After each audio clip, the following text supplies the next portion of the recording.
uwo duheruka gukorana vuba ni Linoji no duheruka gukorana nakoreye neza kandi n'umwana mwiza. Byagenze gute Linoji kugira wumve ko wokorera tatuwaje umuntu nka Linoji kuko narigeze kubona tatuwaje afise mu maboko umengo kandi ni wowe umengo wazimukoreye zijya tatuwaje byagenze gute wavyiyumvisemwe wo kubura kukorera tatuwaje Linoji? Abantu turirukira kujajinga umuntu utanamuzi utanagize iki kupfa gusa kumubona ukashushoka kumwagiriza cyane kugira iki ukibanza kwicara ukabanza ukamutekereza ko ukamwiga ukamumenya cyakunda ico yanga mbere yo kuvuga yuko akora ico atagira iki.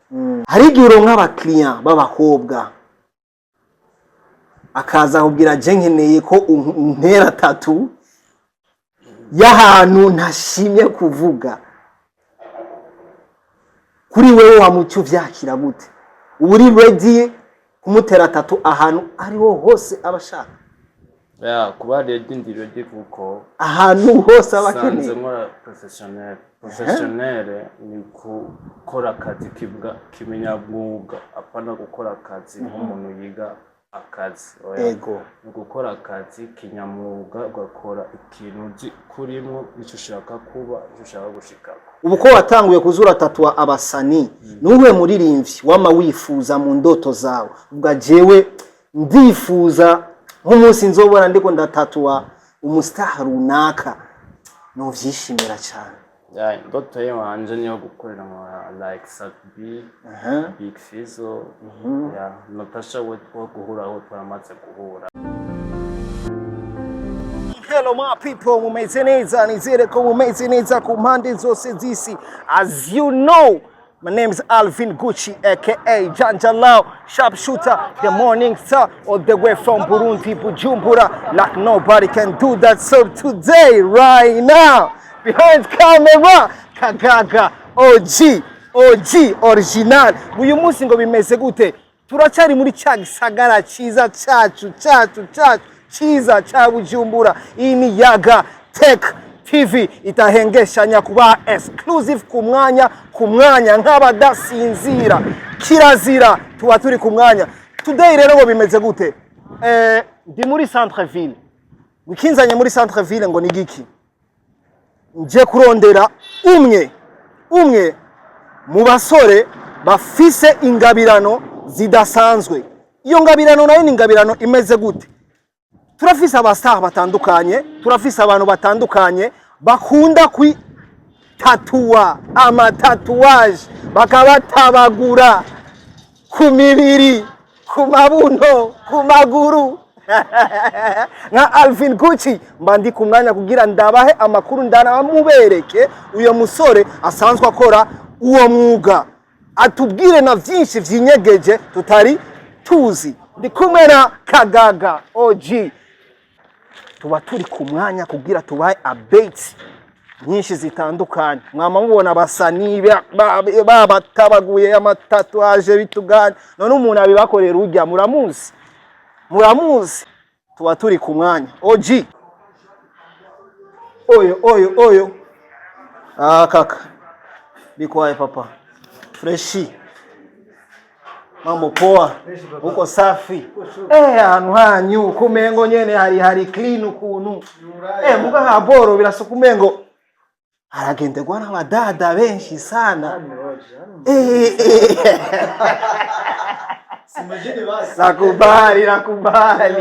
nakubali oyo OG ingo ndakwereka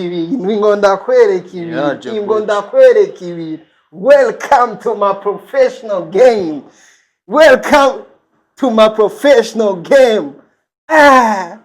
Ubatabagura, ubakubita amatatuaje. Uyu munsi nishikiye makindani. Nakubali abadasinzira. Bawujana ili hatari. Awujana anavuga. Maso, mambo uko freshi. Meze neza. Fresh kabisa. Ako bakita ani gatatoka client wangu. Akadese tu gasanzwe.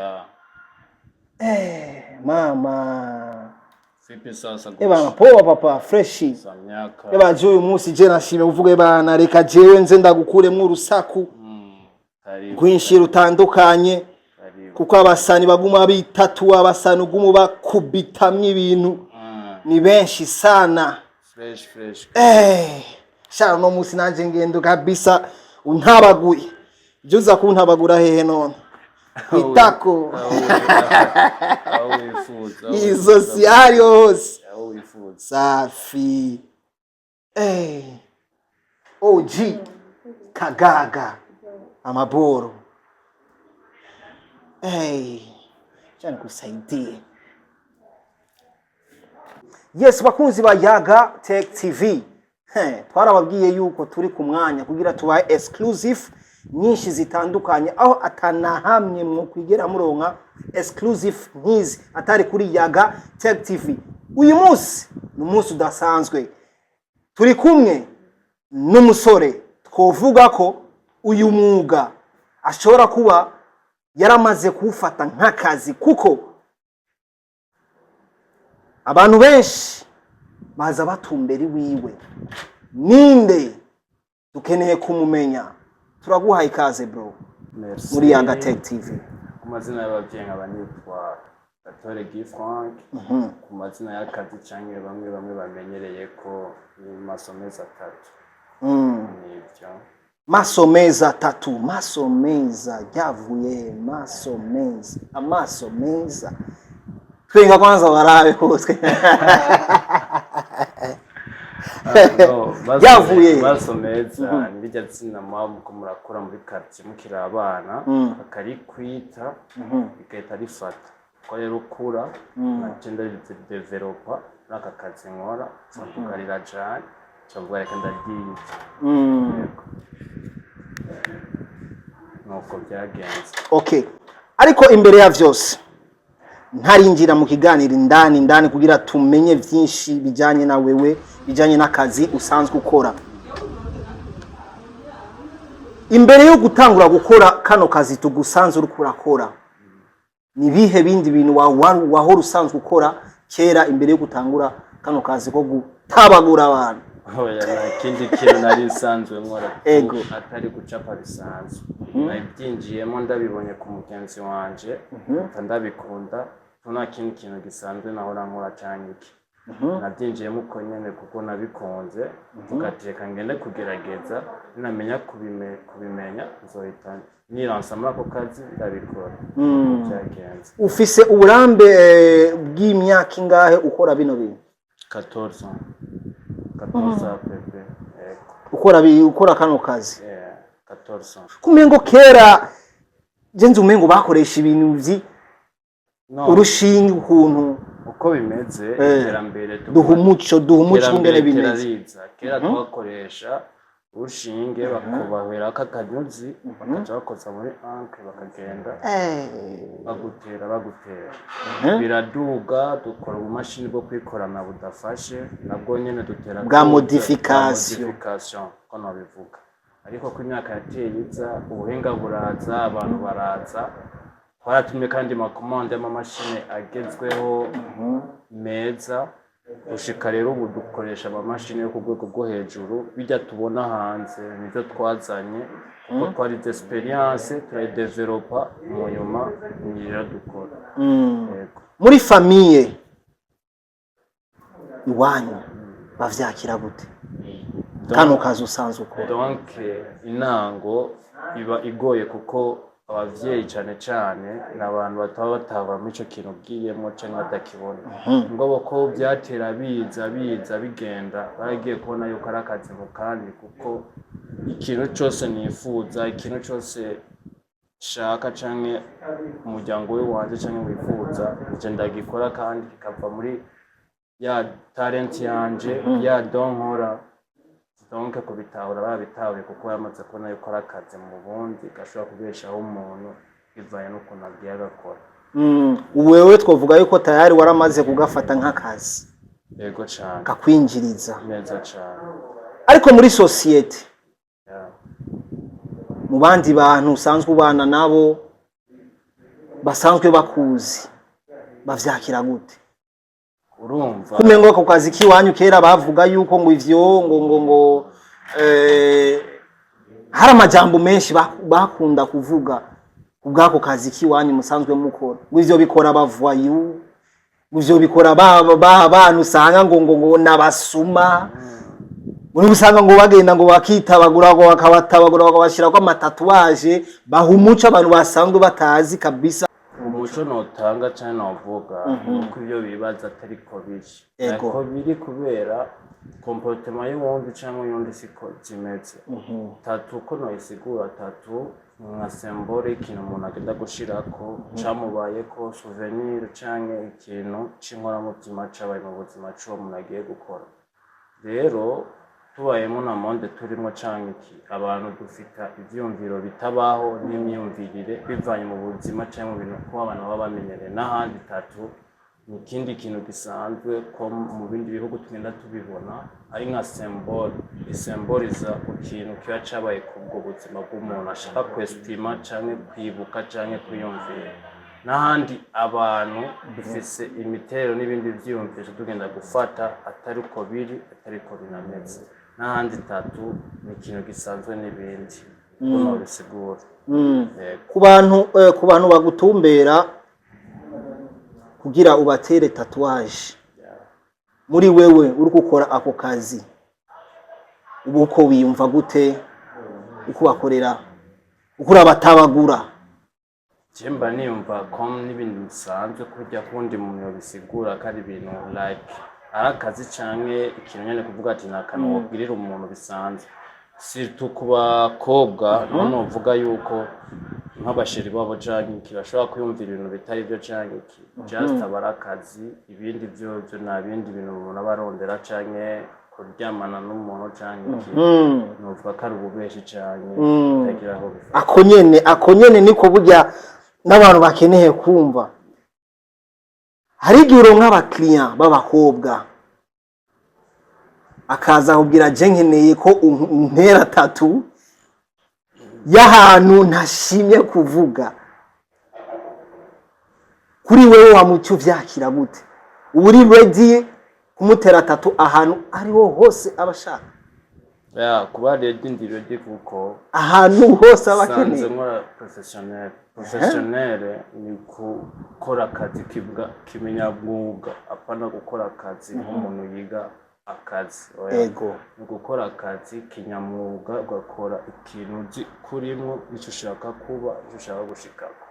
Rero wishinze bijya cyane uvuga ati nakaraje negeza kubyamana nawe naka naho ushaka gushika cyane kora akazi ufite target ushaka gushikana akazi kawe imbere wongere uhe n'akandi kazi abari inyuma kuko ugwaruka rwinshi turashomereye kuko nabuze dufise cyane benshi twirwa kumarigara kuko kubura cyo dukora cyane kubura creation ibyo dukora cyo kibazo gihari. N'ahandi byo nobabwira yuko ibyo bibaza atari uko biri kwakune kuza umufuko umunwa uronka icyo ufungura umufuko wose uronka icyo ujamo kabisa. Ariko hari kujya kuntu usanga umukobwa uri kuramutera tatuwaje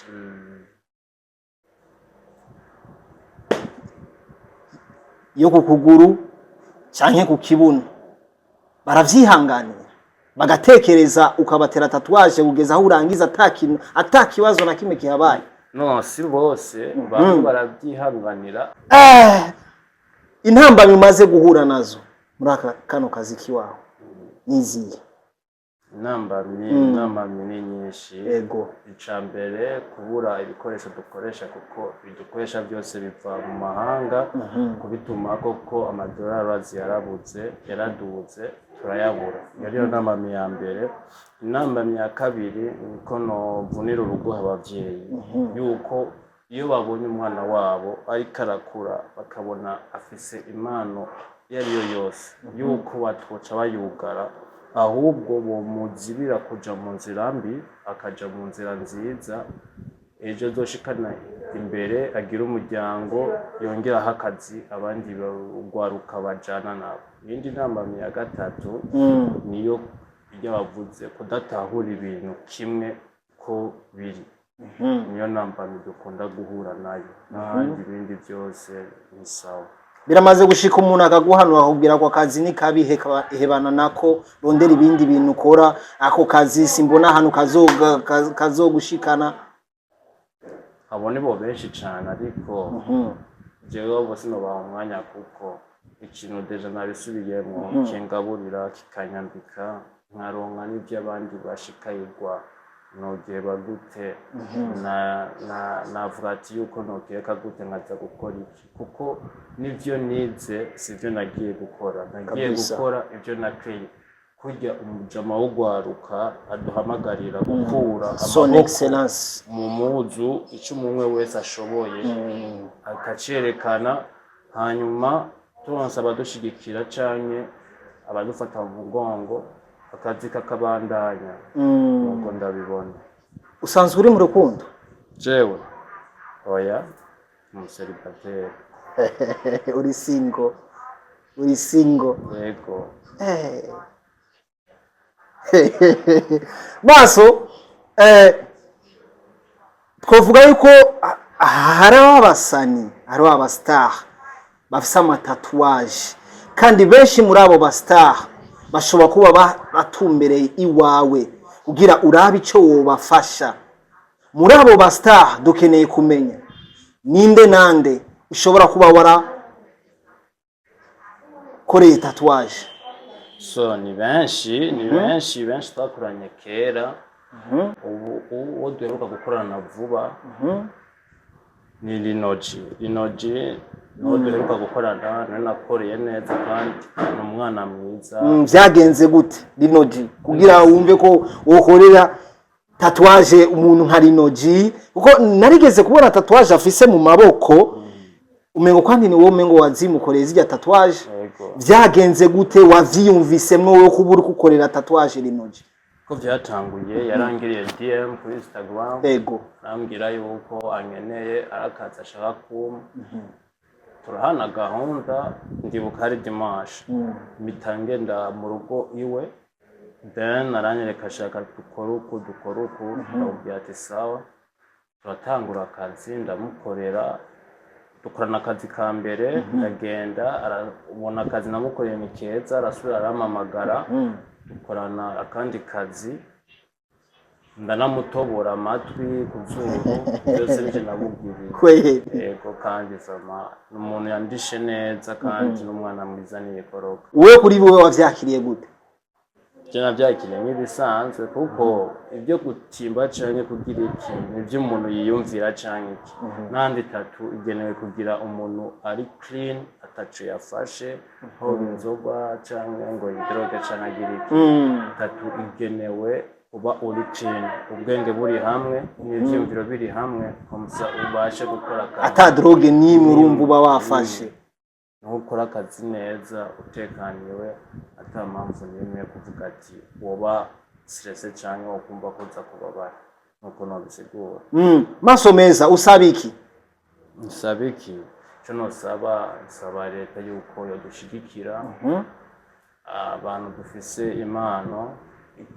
Ikindi saba nuko bozategura n'amafestival canke ahantu dushobora kuja kwiyerekanira tukerekana ibyo dushoboye kuko mu Burundi turi abantu benshi dushoboye gukora ibintu byinshi mugabo turabuze support turabuze badufata mu mugongo tukabura naho tuvyerekanira kuko si tatu yonyene ni ibintu byinshi ugwaruka tuzi gukora mugabo tubura ya support yo kudufata mu mugongo baradushire mu mahiganwa cyangwa tuja kuvyerekanira ama ibintu bigahita bigafata inzira. Kuri babandi biyumvira ko kano kazi usanzwe ukora ko gukora amatatuwaje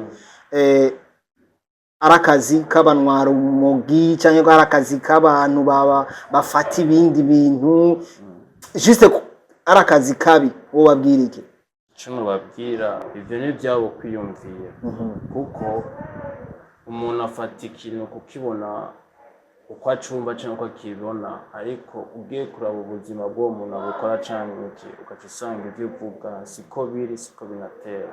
Nico nosigura kuko abantu turirukira kujajinga umuntu utanamuzi utanageze iki kupfa gusa kumubona ukashushoka kumwagiriza cyangwa kugira iki okay ubanza kwicara ukabanza ukamutekereza ko ukamwiga ukamumenya cyakunda ico mbere yo kuvuga yuko akora ico atagira iki rero cyo mbona ivyo ni imyumvirire yabo mibi n'ahandi bintu siko biri ubu ko watanguye kuzura tatua abasani nuwe muririmbyi wama wifuza mu ndoto zawe ubwa jewe ndifuza nk'umunsi nzobora ndiko ndatatua umustar runaka no vyishimira cyane ndoto yanje niyo gukorera mu like Sakbi Big Fizzo Natasha wo guhura aho twamaze guhura abo niyo ndoto yanje fisi imbere nifuza ko nzokorera Sakbi Fizzo na Big like na East Africa nkacabuka kabisa bakunzi ba Yaga Tech TV twe tuba turi ngaha kugira tubahe umuco kugira tubahe ukuri kuri bimwe mwamwa mwiyumvira ko atari vyo canke bimwe abandi mwamwa mwibaza yuko biba birimwo ibindi bintu bibi bitameze neza ago twebwe tuba turi ngaha kugira tubahe umuco mu myaka 5 maso wibona he so kazoza kazi ni Imana ariko ndavye aho navuye naho ngeze niyo myaka iri imbere ndibona ahantu hanini cyane ku buryo tugeze ku rwego rwo kubitatua tuja East Africa tukajabuka n'ahandi kandi ndifuza no gukuza abatoyi banje bari inyuma guforoma abandi bana kuko ahandi ndiko ndakura kandi nzosaza ndifuza gushiga indi generation y'inyuma kabisa baje mu kazi barondera umukate umuryango wabo nabo bitunge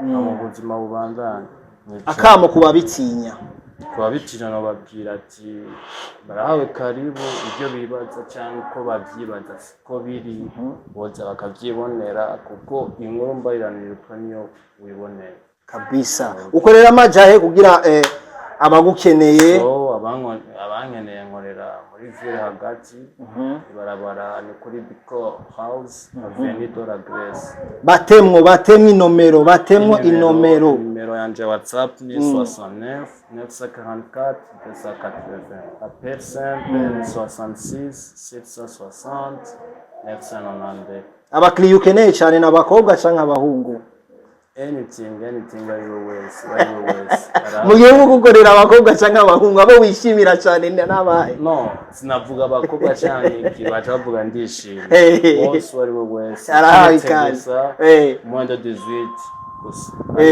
abayirenza barahaye ikaze n'umukecuru yakecutse bose arahaye ikaze reka ndagushimire cyane bro okay namwe murakoze ubona mwangendeye yego karibu kanzi iyi ni Yaga Tech TV Yaga mutibagira gukora subscribe kuri channel yacu ya Yaga Tech TV kuko tuba turi ku mwanya behind camera ni OG Kagaga umudasinzira abahama image amazing neza cyane akanyuma basi mzee amani sana okay